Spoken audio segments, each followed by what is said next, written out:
வணக்கம்.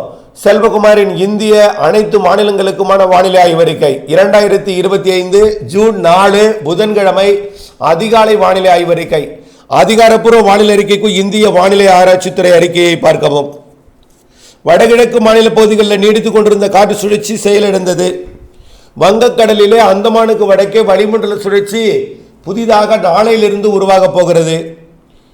மெலிந்த காற்று சுழற்சி ஒன்று, அதாவது வடகிழக்கு மாநிலங்களின் மேற்கு பகுதி, அதாவது மேற்கு வங்கத்தின் வடக்கு பகுதியை ஒட்டி, வங்கதேசத்தின் வடக்கு ஓரம் பூட்டானை ஒட்டி மேற்கு வங்கத்தின் வடக்கு பகுதியில் மட்டும் மழை தரும் வகையில் இருகாற்று இணைவை காற்று சுழற்சி ஏற்படுத்தி கொண்டிருக்கிறது.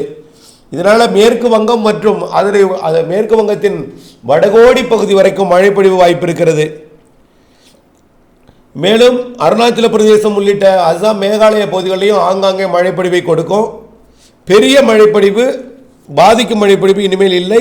ஆனால் இடிமழைப்பொழிவு இன்றைக்கு மேற்கு வங்க மாநிலத்தின் வடக்கு பகுதியில் இருக்கும்.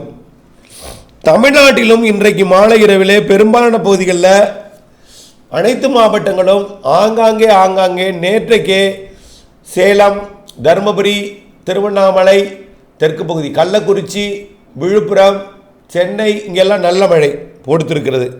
இன்றைக்கும் பெரும்பாலான மாவட்டங்களில் மழை பொழிவு கொடுக்கும். ஒதுக்கி ஆங்காங்கே டெல்டா மாவட்டங்களோட ஒரத்தநாடு சுற்றுவட்டார பகுதி வரைக்கும் நேற்றைக்கு மழை வந்தது, திருமங்கலக்கோட்டை வரைக்கும். இன்றைக்கும் ஆங்காங்கே மழை உண்டு. இன்றைக்கு ஒரு நாள் மட்டும்தான் தமிழ்நாட்டிலே கொஞ்சம் பரவலான இடிமழை பொழிவு இருக்கும். நாளையிலிருந்து கொஞ்சம் தீவிரம் குறைந்திருக்கும். மீண்டும் 10ஆம் தேதியிலிருந்து தென்மேற்கு பருவமழை தீவிரமடைய இருக்கிறது. இன்றைக்கு ஒரு நாள் மட்டும்தான் தீவிரம் இருக்கும். நாளை 5ஆம் தேதியும் வடகிழக்கு மாநிலங்களில் ஆங்காங்கே இருக்கும்.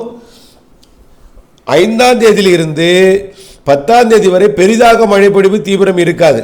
8ஆம் தேதி வரை கண்டிப்பாக பெரிதாக மழை இருக்காது. வறண்ட வானிலையும் வெயில் மட்டும்தான் இருக்கும். 8ஆம் தேதி 9ஆம் தேதி வரைக்கும். 10ஆம் தேதியிலிருந்து 9ஆம் தேதி கூட ஒரு சில இடங்களில் மழை தரும். ஆனால் வெயில் அதிகமாக இருக்கும். இன்னும் சதம் அடித்து கொண்டிருக்கும் எல்லா இடத்துலையுமே. இது 9ஆம் தேதி வரை இந்த சதம் அடிக்கக்கூடிய வானிலை இருக்கும்.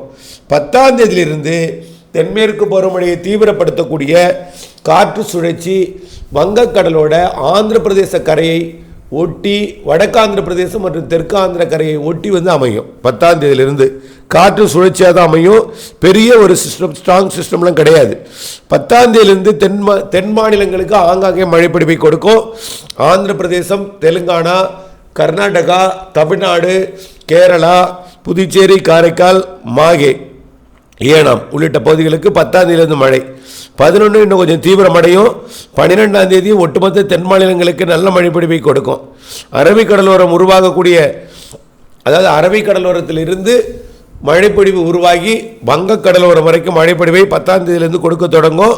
இதில் 12ஆம் தேதி வாக்கில் புதிய சிஸ்டம் ஒடிசா கரையோரம் தீவிரமடைந்து உள்ளே நுழையும். 12, 13, 14 தேதிகளில். அப்போது 12லிருந்து தான் பரவலான மழைப்பொழிவு கிடைக்கும். 10ஆம் தேதி தொடங்கும், 11ஆம் தேதி தீவிரமடையும். 12, 13, 14, 15 ஆகிய 4 நாட்கள் தீவிர தென்மேற்கு பருவமழையை ஆந்திர பிரதேசம், தெலுங்கானா, ஒடிசா, சத்தீஸ்கர் மற்றும் தமிழ்நாடு, காரைக்கால், புதுச்சேரி மற்றும் கேரளா, கர்நாடகா மற்றும் கோவா, மகாராஷ்டிரா பகுதிகளுக்கு 12ஆம் தேதியிலிருந்து தென்மேற்கு பருவமழையை தீவிரப்படுத்தும். வடகிழக்கு மாநில பகுதிகளுக்கும் கொடுக்கும். இது 13ஆம் தேதி நல்ல ஒரு தீவிரத்தை கொடுத்து தென்மேற்கு பருவமழை முன்னெடுத்து செல்லும் காற்று சுழற்சி உள்ளே நுழையும்.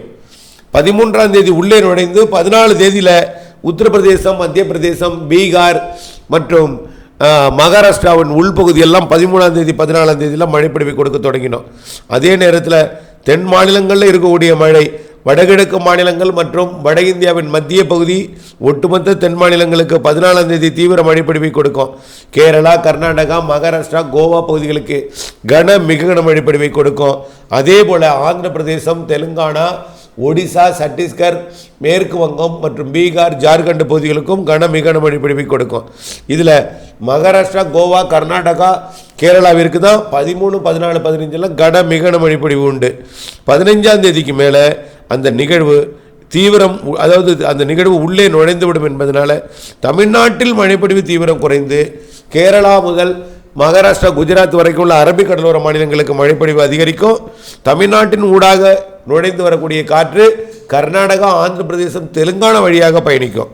அதனால் மகாராஷ்டிரா மற்றும் மத்திய பிரதேசம், உத்தரப்பிரதேசம், பீகார், ஜார்க்கண்டு, சத்தீஸ்கர், ஒடிசா, மேற்கு வங்கம், வடகிழக்கு மாநிலங்கள்லாம் நல்ல ஒரு மழைப்பொழிவை கொடுக்கும். டெல்லிக்கு 15ஆம் தேதி 16ஆம் தேதி வாக்கில் பருவமழை தொற்றும். 18ஆம் தேதி கண்டிப்பாக பருவமழை டெல்லியை எட்டி பிடித்து விடும். 18ஆம் தேதி கண்டிப்பாக டெல்லியை எட்டி பிடித்து விடும். பருவமழை முன்கூட்டியே தொடங்கியது. ஆனால் வேகம் ஒரு வாரம் தடைப்பட்டதன் காரணமாக வழக்கமான நாளில் தான் பருவமழை மீண்டும் முன்னேற தொடங்க போகுது. அதனால் டெல்லிக்கு எப்பொழுது பருவமழை தொடங்குமோ அதே நாளில் தான் தொடங்குது. காரணம் ஒரு வாரம் பிரேக் போட்டதுனால.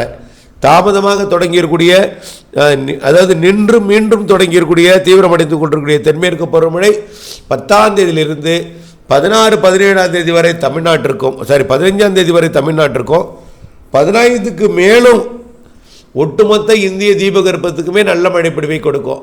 தமிழ்நாடு ஊடாக மட்டும்தான் போகாது காற்று. கன்னியாகுமரியில் நுழைவது அப்படியே காற்றாக போய்விடும்.